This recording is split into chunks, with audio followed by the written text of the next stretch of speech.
Olá, muito bom dia. Sejam todos muito bem-vindos à casa do Senhor. Quando eu digo a casa do Senhor, sim, é assim que a gente deve se sentir. Embora estejamos vivendo um momento difícil, onde não podemos estar presente aqui na igreja, mas nem por isso deixamos de sentir de estar na presença do Senhor. Pois o próprio Mateus mesmo já nos ensina, no capítulo 18, versículo 20, onde ele diz que onde se reunirem 2 ou 3 pessoas em meu nome, ali eu estou no meio de vocês, né? Essa é uma mensagem de Jesus que nos traz e nos dá a segurança de que realmente estamos aqui conectados, presentes no corpo de Cristo, né? Aqui conectados com Cristo, nesta igreja que existe para glorificar a Deus, fazendo discípulos desde São Paulo até os confins do mundo, no poder do Espírito Santo. Irmãos, vivemos um momento bastante difícil, bastante crítico na nossa vida, um cenário de pandemia, onde já ultrapassamos essa semana mais de 300 pessoas, 1.000 mortas no Brasil, um cenário onde que muitas pessoas, inclusive da igreja, pessoas que perderam seus entes queridos, pessoas que estão com seus entes queridos enfermos, um cenário de muita dificuldade, onde muitas vezes pode nos bater a desesperança, o desespero, e é natural, né, de que muitas pessoas se sintam assim, estamos desanimados. Mas são nesses momentos que a gente deve voltar nosso pensamento, a nossa reflexão para a mensagem de Cristo, né? E aqui eu quero trazer estava pensando aqui que mensagem poderia trazer para vocês, e para mim aqui tem uma passagem muito interessante aqui, trazida pelo apóstolo João, no capítulo 18, versículo 33, onde ele diz que neste mundo vocês terão aflições, contudo, tem de bom ânimo, eu venci o mundo.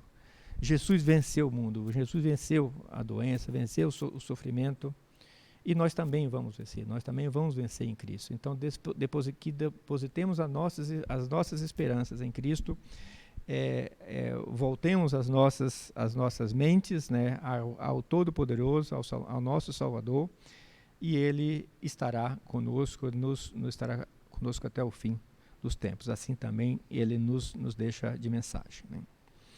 Irmãos, quero ainda aqui, aproveitando aqui, trazer como mensagens alguns avisos para o nosso dia de hoje. Lembrar que hoje é o último final de semana do mês e temos a prática aqui na igreja, na IELSP, né, no último domingo de cada mês a gente fazer a nossa oferta do real missionário, né? Pelo menos R$1 que juntamos por mês e ser depositado para apoiar os missionários que estão em campo, que também estão lutando para espalhar o nome de Cristo, o Evangelho, a mais e mais pessoas, né? Também continuamos com a nossa campanha de arrecadação de cestas.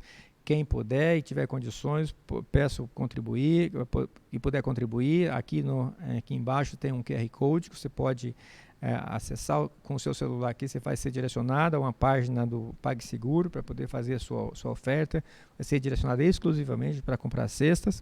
E se você também assim preferir, pode fazer a doação direta aqui na igreja, mas para isso a gente pede somente que entre em contato primeiro com a igreja, com a igreja, no telefone de contato, porque, como vocês sabem, a igreja está fechada e teria que programar essa entrega aqui.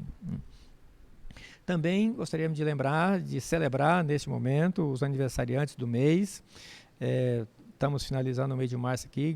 Gostaríamos de agradecer a Deus por mais um ano de vida na vida dos nossos irmãos, e que Deus esteja convosco e com suas famílias. Também lembrar que que continuamos com os nossos encontros online. Todos os encontros na igreja presenciais estão suspensos, mas continuamos com a nossa programação online. Às terças-feiras, o nosso culto de oração, às 7 horas da manhã. nas quartas e quintas-feiras, às 19h30, os nossos grupos pequenos, os grupos familiares. E são esses os avisos. E com isso, passo aqui a palavra ao grupo de louvor para dar sequência ao culto. Muito obrigado.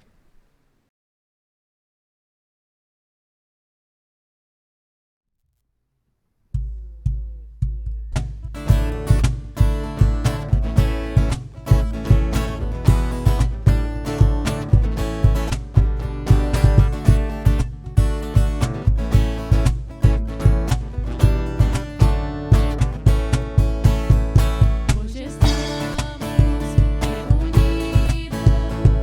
para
Olá a cada um de vocês, bem-vindos. Nessa manhã nós queremos dar também a sequência em nossa série, Uma Semana na Vida de Jesus. Nós começamos a observar Jesus na noite de quinta-feira, quando Jesus lava os pés dos seus discípulos, logo em seguida ele os encoraja. E hoje nós chegamos no ponto onde nós olharemos para a crucificação de Jesus Cristo. Mas antes de entrarmos no texto, eu gostaria de apresentar a equipe que faz isso ser possível. Eu quero apresentar a vocês Daniel, Fabiano e o Igor, que têm trabalhado, têm também se desdobrado nesse período onde nós não podemos ter os cultos presenciais, mas que têm dessa forma também se dedicado, e nós queremos agradecê-los pela abnegação e o trabalho deles. Muito obrigado a cada um de vocês. E o trabalho deles faz com que seja possível a gente chegar até onde vocês estão nessa manhã. E eu queria agradecer também a Deus pela oportunidade que nós temos de chegar num momento onde nós podemos observar um texto como esse que está diante de nós em João capítulo 19. Podemos citar vários eventos na vida do ser humano como os dias mais infames da história. Talvez se nós olharmos para o decorrer da história, nós vamos dizer que talvez o início da Segunda Guerra Mundial seja talvez o dia mais infame na história. Quando eu digo infame, é o dia mais abominável, mais vergonhoso.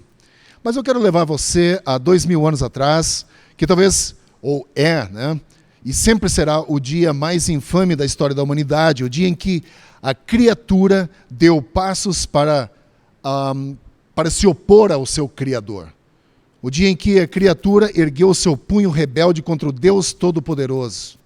Naquele dia, o Filho de Deus se torna, então, o Cordeiro morto desde a fundação do mundo, o dia em que Jesus Cristo foi crucificado. E esse é o dia mais infame da história da humanidade. E essa manhã, como sequência da nossa série, eu quero junto com vocês olhar para um retrato de Jesus como o Rei crucificado. Nós precisamos lembrar do que ele suportou para providenciar salvação a cada um de nós, salvação aos pecadores. E vamos rever também o Calvário e alguns eventos que aconteceram naquela sexta-feira.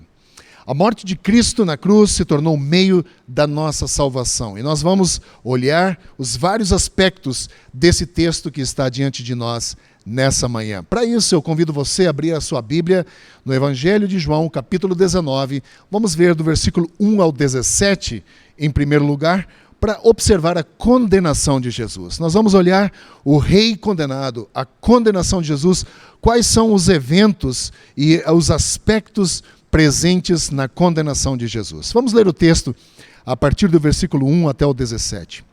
Então Pilatos mandou açoitar Jesus. Os soldados teceram uma coroa de espinhos e a puseram na cabeça dele.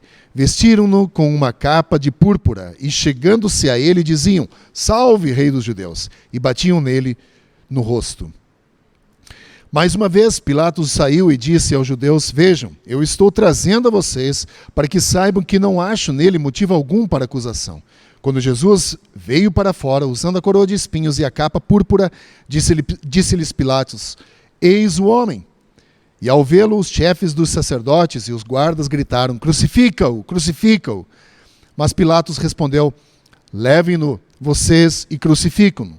Quanto a mim, não encontro base para acusá-lo." Os judeus insistiam: "Temos uma lei, e de acordo com essa lei, ele deve morrer, porque se declarou filho de Deus." Ao ouvir isso, Pilatos ficou ainda mais amedrontado. Voltou para dentro do palácio e então perguntou a Jesus: "De onde você vem?" Mas Jesus não lhe deu resposta. "Você se nega a falar comigo?" disse Pilatos. "Não sabe que eu tenho autoridade para libertá-lo e para crucificá-lo?"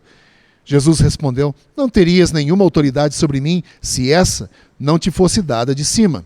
Por isso, aquele que me entregou a você é culpado de um pecado maior."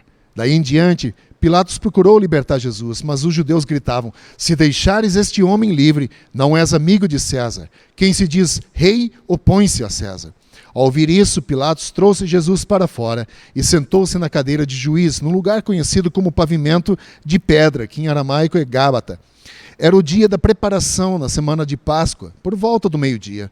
"Eis o rei de vocês", disse Pilatos aos judeus. Mas eles gritaram: "Mata, mata, crucifica-o." "Devo crucificar o rei de vocês?" perguntou Pilatos. "Não temos rei, senão César", respondeu responderam os chefes dos sacerdotes. Finalmente, Pilatos os entregou a eles para ser crucificado. E então os soldados encarregaram-se de Jesus.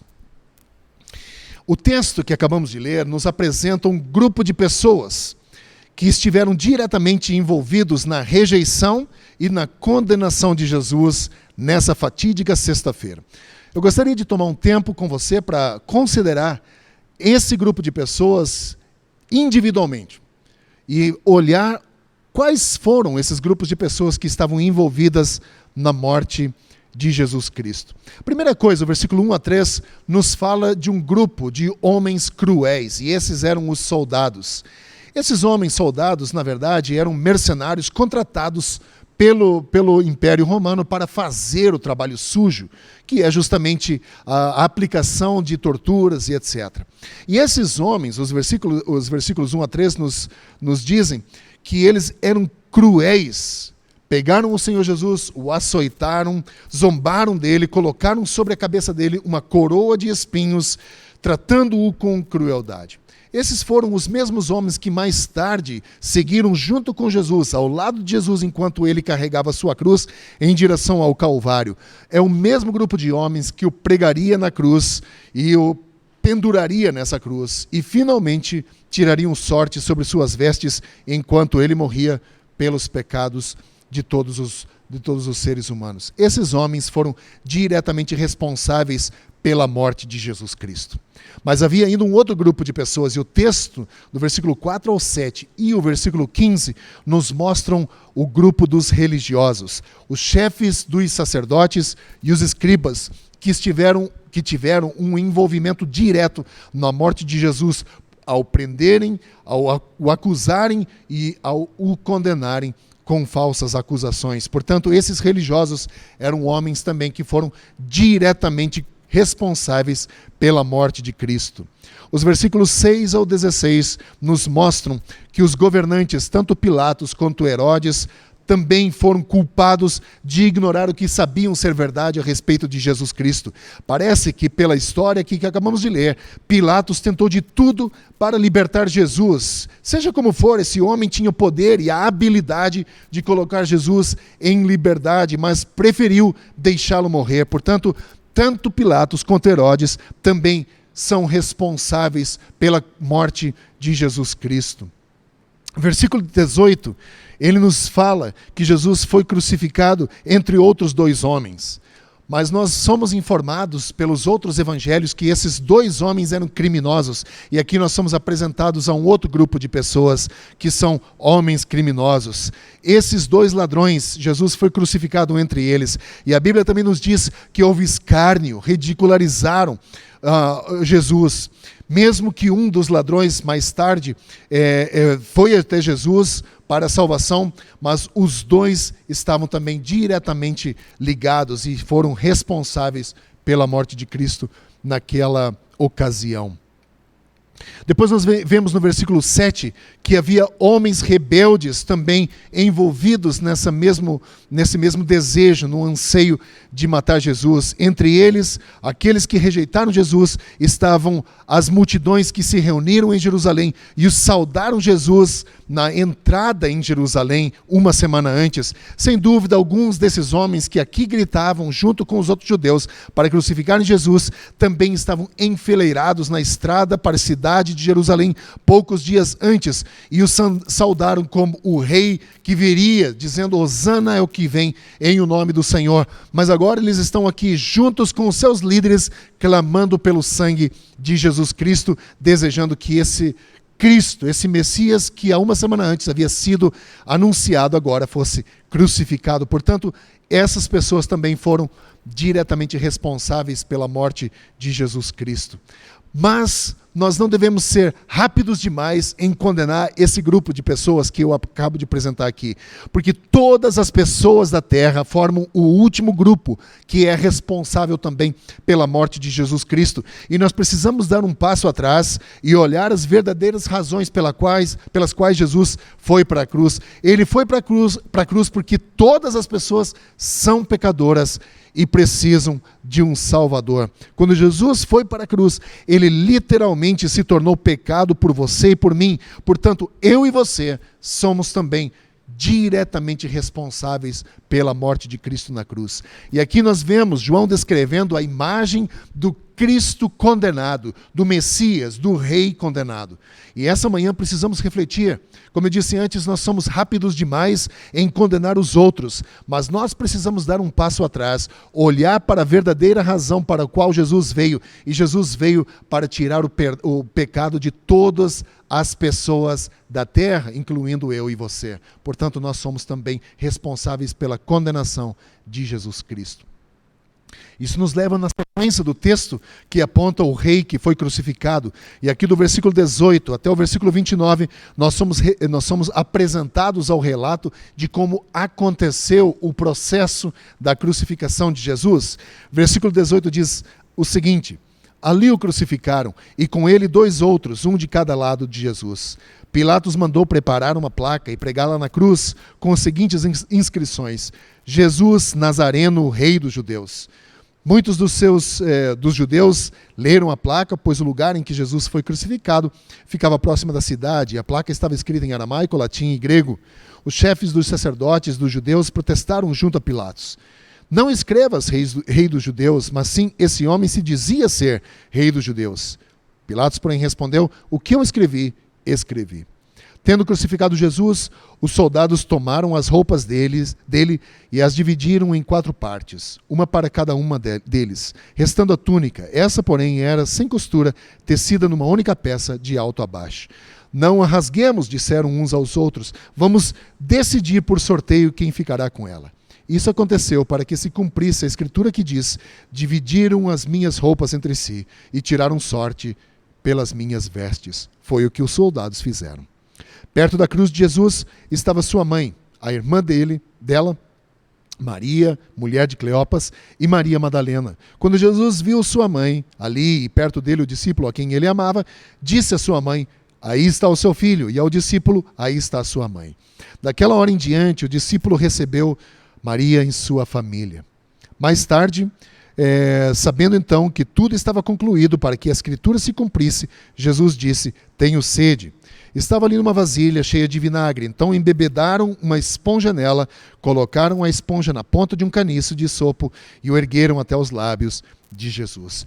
Esses versículos que acabamos de ler aqui nos dão um breve relato do tempo que Jesus passou na cruz do Calvário. João não nos dá alguns detalhes que os outros escritores dos evangelhos dão, mas o seu relato é vívido e suficiente para nos dar uma visão desse dia infame que foi a crucificação de Jesus, quando ele morre por toda a humanidade. E uma coisa que nós não podemos deixar de pontuar aqui é a morte dolorosa que Jesus enfrenta. A Bíblia resume a crucificação em um versículo, ou o Evangelho de João, resume essa crucificação em um versículo. Na verdade, diz simplesmente: ali o crucificaram. No entanto, o sofrimento ao qual Jesus foi submetido durou por muitas horas. Não podemos nem mesmo começar a compreender a dor que Jesus suportou na cruz naquele dia para expiar o pecado da humanidade. Nós não temos noção. Na verdade, a crucificação é amplamente entendida e considerada como uma das mais horríveis formas de tortura e morte já concebida pela humanidade. Jesus Cristo teve uma morte horrível, uma morte dolorosa, uma morte indescritivelmente cruel, lenta e vil. Tudo porque levou sobre si os nossos pecados. Portanto, nós não podemos aqui deixar de considerar a morte dolorosa que Jesus teve.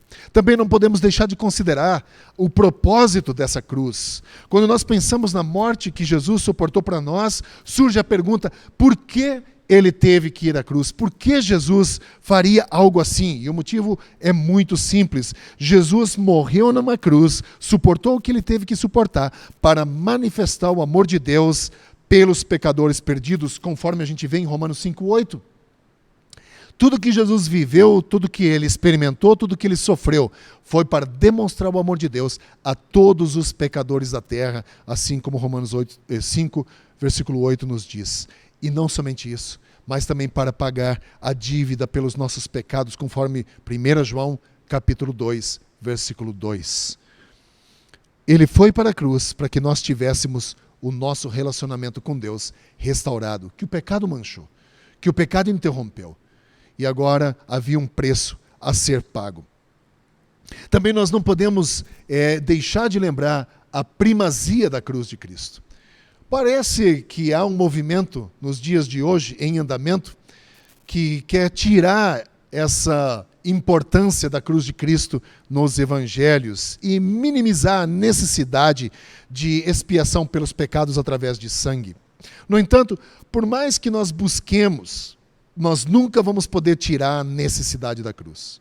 Na verdade, o que o mundo chama de tolice, o que o mundo chama de loucura, Deus chama de poder. E o homem, assim, ser humano, né, tem tentado buscar higienizar os evangelhos, para que ele possa parecer um pouco mais atraente ao mundo perdido.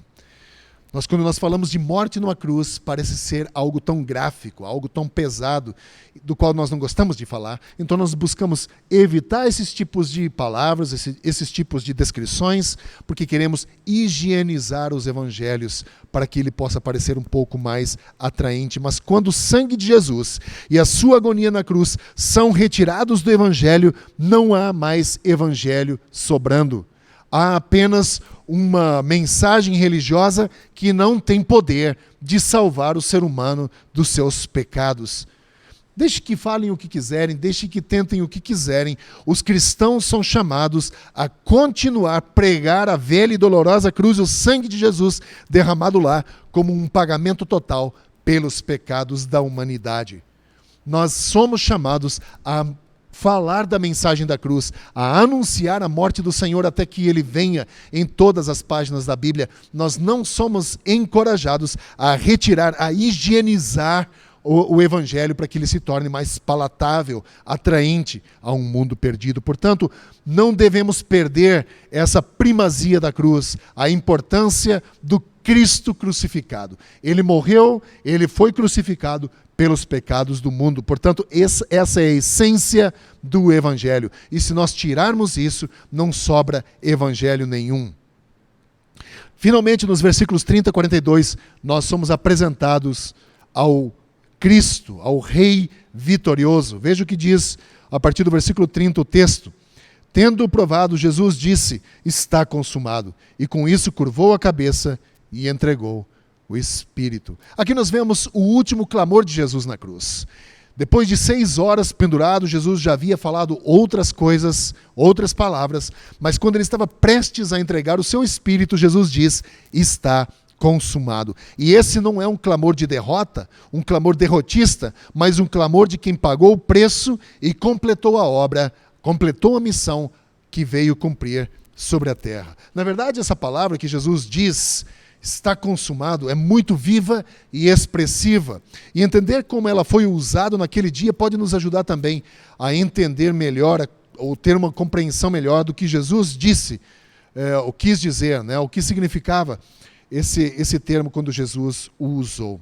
Na época em que Jesus vivia, essa palavra está consumado, do grego tetelestai, significava também algo que o servo falava com certa frequência quando ele concluía uma tarefa na sua totalidade. Ele usava esse termo. Também era uma palavra usada pelos sacerdotes quando eles procuravam um animal para o sacrifício e ao examinar encontravam um animal perfeito. Eles então usavam esse termo, tetelestai. Também os fazendeiros usavam esse termo quando nascia uma cria, um animalzinho perfeito, sem nenhum tipo de defeito. Eles então usavam esse termo. Um artista, ao concluir a sua obra, ele também usava esse termo, dizendo com isso que nada mais restava a ser adicionado. E finalmente, era também usado pelos comerciantes, quando eles estavam negociando o preço de algum produto e entravam então em acordo, atingindo assim um preço aceitável para ambos os lados, significava que a disputa acabou, significava que o negócio foi fechado e todos os envolvidos ficaram de forma iguais, satisfeitos. E quando Jesus diz, está consumado, ele estava dizendo que o preço havia sido pago, a salvação havia sido consumada e que Deus estava satisfeito com o preço que havia sido pago. Com isso, nós somos anunciados aqui, ou apresentados aqui, de que tudo que precisava ser feito para a salvação, Cristo fez na cruz do Calvário. Nada mais precisa ser feito a não ser reconhecer e aceitar esse sacrifício que Cristo fez para a salvação e remissão dos nossos pecados. Mas nos leva também a uma conclusão.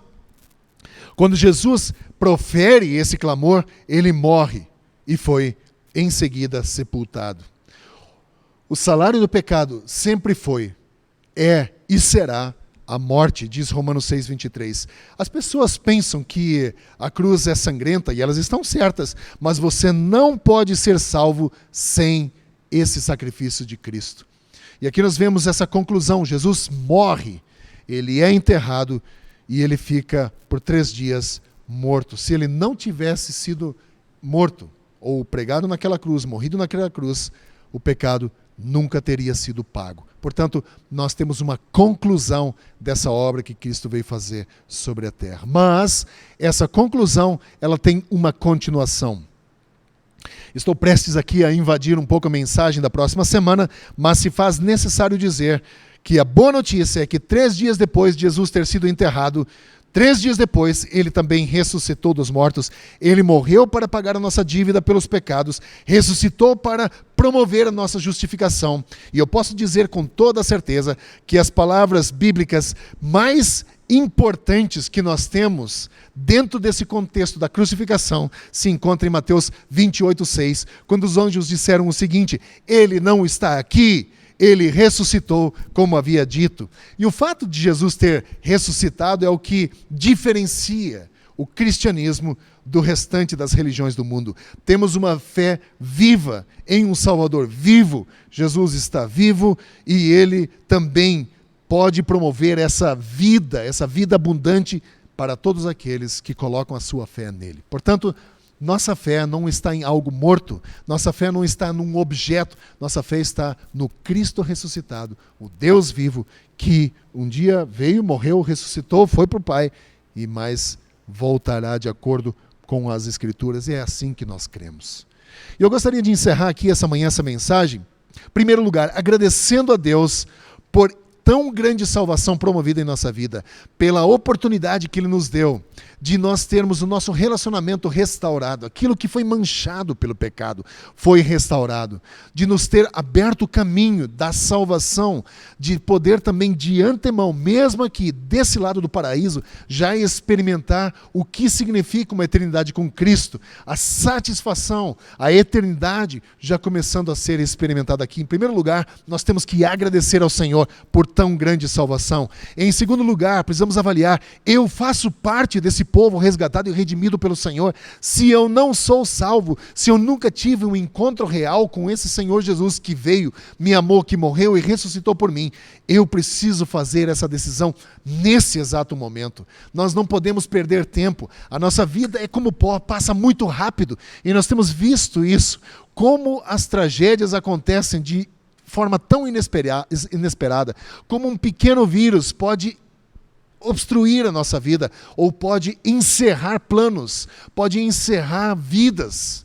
Nós não vamos talvez ter uma segunda chance, portanto nós precisamos olhar, e esse é o dia de se considerar, será que eu sou uma pessoa que faz parte daquele grupo de pessoas que foi resgatado pelo sangue de Cristo e que agora, nesse momento, já pode começar a usufruir daquilo que Deus tem preparado para aqueles que o amam? Se você não fez isso ainda, esse é o dia. Coloque a sua vida diante do Senhor, peça ao Senhor que entre e transforme a tua vida. Agora, se você já é cristão, se você já tem uma caminhada com o Senhor, eu tenho uma pergunta para você também. Quando você é confrontado com um texto como esse que acabamos de ler aqui hoje, com aquilo que Jesus fez por cada um de nós na cruz do Calvário, você pode honestamente dizer que a vida que você está vivendo hoje, você está vivendo como você deveria viver? E nós temos que ser honestos. Nós não podemos esconder de nós mesmos como nós estamos levando a nossa vida. Quando você é confrontado com um texto como esse, de um Redentor, do Messias que vem, que ama você, morre por você para resgatar a sua vida. E a pergunta é, você está vivendo para Ele como você deveria viver? E se você não está vivendo para Ele uma vida como você deveria viver, o que impede você de viver uma vida assim.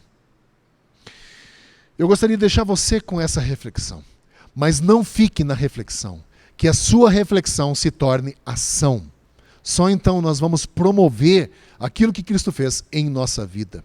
E como já anunciado hoje, logo no início do culto, como último domingo do mês, nós temos sempre o hábito aqui como igreja Evangélica Livre em São Paulo de fazermos o Domingo do Real Missionário. Cada quarto domingo, então, nós temos o momento de contribuirmos para missões. O que nós fazemos com isso? Todas as ofertas que entram e são destinadas ao Real Missionário são integralmente revertidas para os projetos missionários que são apoiados pela IELSP.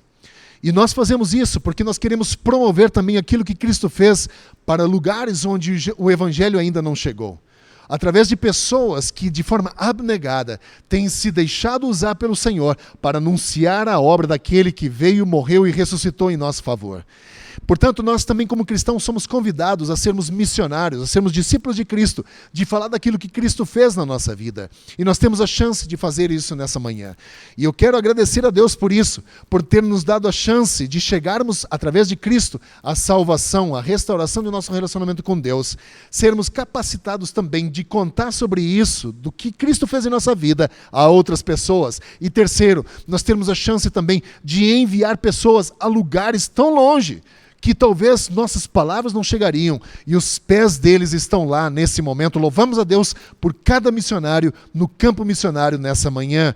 E toda a contribuição levantada aqui nesse dia, para esse fim, será integralmente enviada a esses projetos missionários. Portanto, nós temos muitos motivos para louvar a Deus, mas a essência do louvor ao Senhor é a salvação que Ele tem preparado para cada um de nós, para todo ser humano da terra. A palavra de Deus diz que Deus deseja, Deus anseia que todas as pessoas cheguem ao pleno conhecimento da verdade e se salvem. E com isso eu quero encerrar a mensagem nessa manhã. Não é uma mensagem derrotista, pelo contrário, é uma mensagem de boas novas, de alegria, de poder e de salvação. Portanto, celebre, regozije-se na presença do Senhor. A tumba vazia não é sinal de morte, a tumba vazia é sinal de vida. Bendito seja o nome do Senhor. Eu quero orar, encerrar aqui essa manhã, orando, agradecendo ao Senhor por essa oportunidade que Ele nos dá de mais um domingo estarmos juntos, mesmo de forma virtual, mas podendo dessa forma também nos unir em volta da palavra do Senhor e celebrar a grandiosidade da glória do nosso Deus. Vamos orar juntos. Querido Deus, obrigado pela Tua palavra, obrigado por esse dia, obrigado porque podemos olhar para a Tua palavra e ver que esses grupos, ou esse grupo de pessoas que diretamente estava responsável pela morte de Jesus, eu estou incluído nelas também.